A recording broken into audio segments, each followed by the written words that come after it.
mwana awa natikalaki kizengi mokili mobimba eyoka ngai nafukamelaki kabuya boye na ndako na ye maboko likolo panda 45 minutes nafukameli ye nakolela nalobi papa nabandi depese depuis 83 nasali nyonso bakanga batikanga mitakala nano tokoti na permanence te mais convocation eye mandat eye ke bafundi na wampanga il fallait wampanga ya lelo to ya kosamba na ye n'est-ce pas? Quelqu'un a porté plainte. Pour la plainte d'abord, il y a le greffier qui doit signifier la plainte à celui qui est accusé, n'est-ce pas? Et sur base de cette signification-là, la personne accusée va se présenter. Mais comme il n'y a pas eu... Soyez pour accompagner le secrétaire général Nabiso de Haut-Bizibu, dès que mon équipe a fait sur les réseaux sociaux, et aya pour répondre lelo na parquet ya grande instance ya l'unité. Le col babenga qui ye amichaki en tant que secrétaire général était biso bazende to devoaki kabuya. Biso bazende tolela ki toboya ki tosawobika. Fundi ye biso ba mama to s'engager to lobike ba fundi de Haut-Bizibu secrétaire na biso te à l'intérim ba fundi nde ba mama ba fundi ba base parce que biso base nde to désavoi ki kabuya nde to désavoi ki kabuya ngai mama Sara bozo mwana awa natikalaki kizengi mokili mobimba eyoka ngai nafukamelaki kabuya boye na ndako na ye maboko likolo panda 45 minutes nafukameli ye nakolela nalobi papa nabandi depese depuis 83 nasali nyonso bakanga batikanga mitakala mpona ye depese lelo tozolela biso bamama biso totosaki te parti ekomi atosawobika biso bamama baresponsable toza na bana tobalisi toza na nzoto lisusu te ya kopesa bato po tose retrouve chef de l'état Félix Tshisekedi Antoine Tshilombo ngai mama Sara nafukamelaki kabuya lelo tosengage biso bamama nyonso ya ligue de femmes ya UDPS Tshisekedi pour accompagner notre secrétaire à l'intérim de Haut-Bizibu. Ceux qui kosamba eza basambisa biso à l'époque ya Jacquemaine to accompagner qui mais pour la de Haut-Bizibu on sait de pas apesi biso donc biso nyonso tokokenda makala nde topeleli wampanga ayawo tosamba na ye topeleli bafédéraux wana baex-fédéraux bawe baye kofunda baya toza depuis tongo depuis 8 heures baya tosamba na bango baya mpona UDPS eza ya biso nyonso biso tomoneli pasi na UDPS oyo tozwi ata eloko te po totosaki te. Merci beaucoup. Mama bafundaki mpona motif nini de Haut-Bizibu?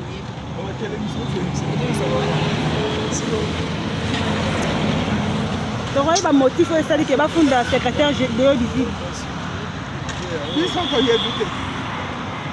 toyebi te parce que ye moko nano azwi nano invitation wana te invitation etambuli kaka na baréseau sociaux toyawo depuis 8 heures tomoni mutu te tomoni wampanga te toza besoin na wampanga tosamba na kabuya ye moko mutu atindi bato na ye aye bayawe tosamba akosamba nde na bamama biso nde todésavoaki ye eza de Haut-Bizibu te asamba na bamama na compte ya lutte de femmes toyo koaccompagner oyo biso secrétaire général ya de Haut-Bizibu oyo tomonaki lettre etamboli na réseaux sociaux oyo bakomaki na liboso na 14e mairie mais biso toza devant 4e mairie tolandaki mpo toyokaki est ce que moto afundaki ye ayaki to ayaki te mpo asamba biso tozala wana mpona koakompagne ye mais malheureusement ntango tokomi awa tozoyoka ke bato yango bakomi te esali biso mpasi mingi mpona komona ke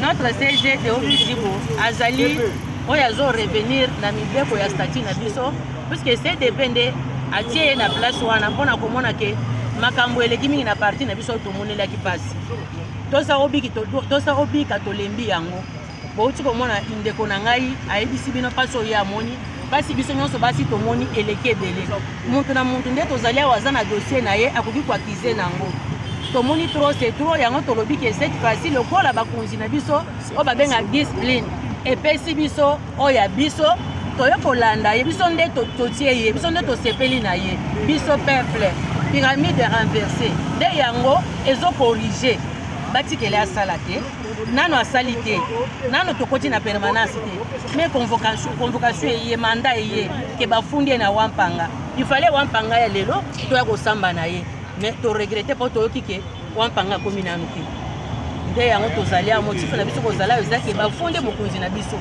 oyo bapesi biso na bampaka na lingomba CDP apesi biso ye biso tolelaki mingi kolela yokanaki ntina ngomba toleli mingi nde yango kine toza na tongo wana.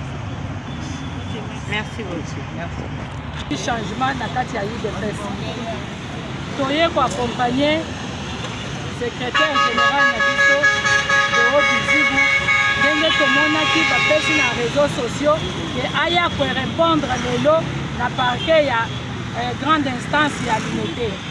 Lokola babengaki ye amitiaki en tant que secrétaire général te biso baze nde todevouaki kabuya biso baze nde tolelaki toboyaki tosawobika biso baze nde tolobaki trop c'est trop comment tokoki kosala mosala ya UDPS tosali banda tozalaki na opposition ti tozwi pouvoir UDPS azwi ata eloko te UDPS azwi ata demi terrain ya parcelle te mais UDPS azwi ata bis moko ya bakombata babanda kokotata na babisi wana baya korépondre na parti te mais UDPS baoyo bazalaki wampanga na équipe na ye bango nde bakomi bariche tant que UDPS etikali pauvre yango wana biso tosobiki wana toboyaki yango mais tomoni par surprise batindeli secrétaire général na biso oyo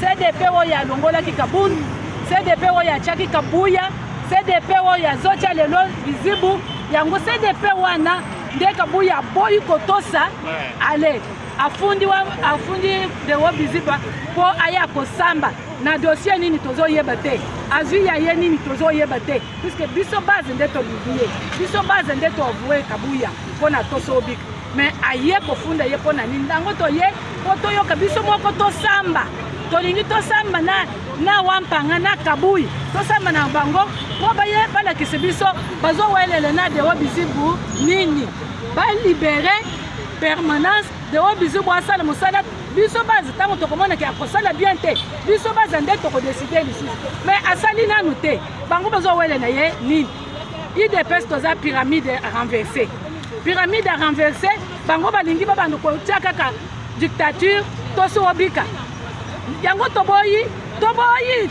tosobika toboyi sambolongo toboyi atikele biso permanence Deo asala mosala lobi que non procureur a bengi un mandat de comparution. Ce secrétaire de Deo Bizibu a comparaître moko na bossa ni kombone ya fondie que a za ko sala usurpation à pouvoir. Donc mi benga secrétaire général na yete. Donc ya kiawa totala makambo de kana ndenge nini. Mais là je voudrais vraiment rappeler des situations dans le passé, dans l'historique du parti. Biloko ba parquet pour ya kosamba pour un combattant de l'UDPS de la trempe de Deo Bizibu, ça c'est un petit problème. Je l'ai vu faire 7 jours, 10 jours dans des cachots, pendant que j'étais président fédéral. Je l'ai vu se battre comme un diable dans le bénitier pour que les messages de l'UDPS passent dans des marches à travers des situations compliquées. Donc ce n'est pas un problème aussi. Mais là, je me dis, c'est une bonne chose pour celui qui a osé et a pris l'initiative, parce qu'au moins, il faut que la vérité éclate au grand jour. Oui. Nous avons des textes du parti. On ne peut pas aimer une chose et son contraire à la fois. Vous voulez être président AI, encore que quand vous êtes président AI, c'est tout récemment qu'on a commencé à utiliser ces mots-là. C'est parce qu'en Ngandéala, en tant que secrétaire général, c'est comme il fallait aller aux élections, il lui a été ouvert une brèche pour assumer les responsabilités qui lui permettent d'engager le parti. Mais tout ce temps, il ne parlait pas de président AI, n'est-ce pas? Tout le monde avait suivi. Donc maintenant qu'il se nomme président AI, de quoi il va encore se mêler comme secrétaire général? Ça signifie que comme secrétaire général, il n'y est plus. Alors la convention démocratique a été convoquée pour statuer sur sa situation. Il y a eu des accusations, tout le monde a suivi. On va les savoir en justice. On va les savoir. Mais je voudrais rentrer dans l'histoire pour dire, je me rappelle à l'époque, quand nous allions à la Cour suprême de justice, à la Gombe, courageusement pendant la clandestinité. Les fondateurs sont, on doit les juger. Nous allons là-bas des combattants, encore très jeunes. Je me rappelle M. Van Bogaert, un Belge qui sympathisait avec l'UDPS. Il débarque de la Belgique, il arrive à l'aéroport de Gilles avec une mallette diplomatique. Les éléments de l'ANR, quand ils le saisissent, ils étaient déjà informés, ils ouvrent la mallette. C'était plein, rien que des journaux. Libre Belgique, le soir, ainsi de suite, où on ne parlait que de l'UDPS. Alors on l'a accueilli. Nous sommes allés en masse malgré que c'était la clandestinité. Là où aussi, vous voyez, l'opposition est bandimia. Donc nous allions nous offrir pour accompagner Van Bogaert, pour accompagner nos fondateurs. Donc Biloko, il y a comme ça là-bas, c'est un petit problème. Alors qu'est-ce qui se passe pour que le dossier et ça sans suite pour ce Non mais je viens d'apprendre que le secrétaire général de Haut-Visible n'a jamais, parce que quand on envoie un mandat de comparution, n'est-ce pas, quelqu'un a porté plainte. Pour la plainte d'abord, il y a le greffier qui doit signifier la plainte à celui qui est accusé, n'est-ce pas? Et sur base de cette signification-là, la personne accusée va se présenter. Mais comme il n'y a pas eu de signification, c'est ce que j'apprends ici. Alors là, ça devient compliqué et il faut que la justice nous dise quelle est la procédure finalement qu'il faut suivre, mais il faut qu'il y ait cette signification. C'est pour cette raison-là qu'apparemment, aujourd'hui, organiser le logo le matin, il faut que le parquet soit à disposition pour Azalassi. Merci beaucoup. Merci beaucoup. Alors, tu peux arriver dans le comportement, il y a tout ça obligatoire. Il y a aussi une bataille. Puis surtout, on a besoin de changer, de structurer parti, de redynamiser parti pour être UDPS c'est la première partie dans le Congo Mobimba Awa. Et puis, il y a parmi les grandes parties dans le monde entier. Oh, Batunion surtout Bayebi Yango. Donc, on a des bâtiments qui sont pour la mission. Yango na yéha. Tant que je suis là, il y a mise de plus de salles diplomatiques à siège à partir. Remise de plus de salles. Remise de plus de salles, mais dès que on va tout ça à vitesse. Ça ne passe pas. Vous recevez. Il y a salaire remise de reprise dans la Natouni, bah oh bazar, on a salaire remise de reprise dans la Natouni. Non, c'est la base qui décide. La base a déjà décidé que Moutoum souffre à côté de la carte. À côté de la carte, à ça, vous savez, quand les gens sont là, qui les conso, les gens vont continuer. Et c'est tout. C'est secrétaire de Haut-Visible, à ça là, il y a temps. Et puis à redynamiser parti, tout à la maramde que tu as au Kendele, allez. Nous avançons, c'est tout. Mais quand vous connaissez l'information qui est là, vous avez aussi que les numéros là, va l'activer magistrat qui va convoquer de la partie. Bon, ceux qui vont convoquer qui étaient dans le parquet, tant mieux, c'est bien. Mais ceux qui vont convoquer, c'est une erreur. C'est une erreur. On suppose que ceux qui vont lobby qui vont convoquer, aux invitation, ou soit de convocation, on va faire ça. Ceux qui vont faire ça, ça va. Parce que les rumeurs, nous vivons aussi de réseaux sociaux de foi. Tantôt, il y a qui est salami bongo, et puis tout fait balobaki. Tolokaki bakabase le wampara, je cite le nom parce que alobaki toloki ba audio naïe. Babi qui va porter plainte. Ceux qui va porter qui ça va, ceux qui va porter qui tant mieux alors. Mais puis ceux qui ont pour nous soutenir, ceux qui plaintent à la carte, tous en a ton hôtel. Ceux qui plaintent des APT, ton hôtel, ton hôtel, les mains, beaucoup de en haut, tu as ça, pour redynamiser partie 1.1. Et comment réagir précis? Je ne suis pas seulement membre de l'UDPS, je suis cadre de l'UDPS. Non, mais c'est aussi secrétaire général de OBC, pour ça qui déjà Toloba qui déjà m'a ramené surtout. Nous devons soutenir la vision du chef de l'État. Nous sommes derrière le chef de l'État, nous regardons la vision du chef de l'État et nous sommes derrière des hauts visibles.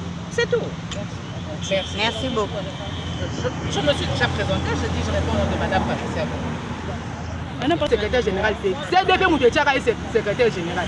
Même CDP Wana, et lobby, et l'ongolier. Donc, nous étions à Matelaki, Yawanda a quitté là. Yango Wana, biso to lobby boye. Biso to dali, ngana dali président sectionnaire, il y a organe de base. La fédération Lukunga. Yendenga Zali Wana Zali conscient, n'endenge ya gérer parti. Alors, biso to yaki ko accompagner été. To yaki ko toza baadhérent na kati toza bacombattant ya kati ya parti politique toyaki mpona kabuya te. Merci. Donc toyebisi ye na malembe baje oyo aye kosala awa na parquet afundi de visible te afundi nde idps oyo base oyo eyebisaka président Félix ke retire signature na Genève. Sociaux, convocation et aussi balancé. Alors date nango ezaki mpona lelo. Et puis totali na kati ya convocation wana ezalaki na ba erreur ebele. Mais tolobi kaka pona kozala wana il faut tozala nanu wana. Po toyoka pe tomona nini ko se passer na kati ya soutien na secrétaire général à intérim de OBC. De biso tozali aro. Alors jusqu'à là ce que motif est bani celle qui m'a campagne. Ba tindira convocation. Bon, jusqu'à là motif est banité. Motif est banité otoye ba ezake CDP à base de Takouaki, l'ancien secrétaire général qui est l'honorable Augustin Kabouya, et puis CDP qui est en place dès tolo baboye base des années na kati ya kozela remise et reprise ya activité parce que na temps oyo ba okende ko balancer ba okende ko sala biloko nyonso ba osala qui n'oublie pas, ils sont en train d'affaiblir davantage l'IDPS. L'IDPS, c'est notre mère. Au-delà de toute concurrence, au-delà de Makambo Nyonso, il faut total en l'IDPS. En ce moment, les autres sont en train d'affaiblir, les autres sont en train de profiter. À qui profite cette occasion? À qui profitent toutes ces querelles?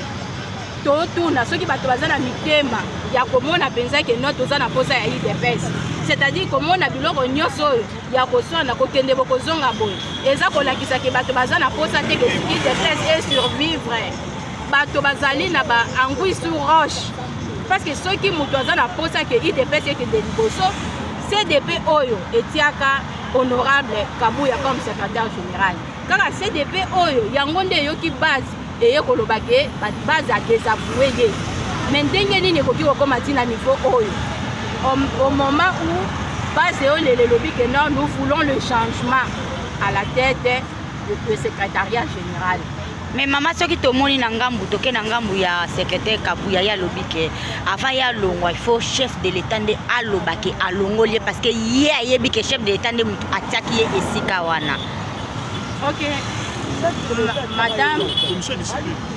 Madame oyo na oyebisa yo eza bongo soki okei oparcourir motu nyonso oyo aza na kati ya IDPS oyo aza fils maison ayebi ke chef de l'État atiaka secrétaire général te. Alors eza nde CDP convention démocratique ya parti yango nde etiaka oyo eza secrétaire général. Alors na minute oyo ndenge kaka batiaka ye tango balobi ke non mutu oyo esengeli lisusu te parce que na kati ya IDPS eza problème ya pyramide renversée. Kati ya IDPS ezarate ke o boy na boy ba secrétaire généraux nyonso balega soki base désavoué yo okei c'est ça à l'IDPS. Et ça la question de ya ba article ya ba boy ya ba juriste ya ba boy ça ne se défile pas à l'IDPS. De oyo biso to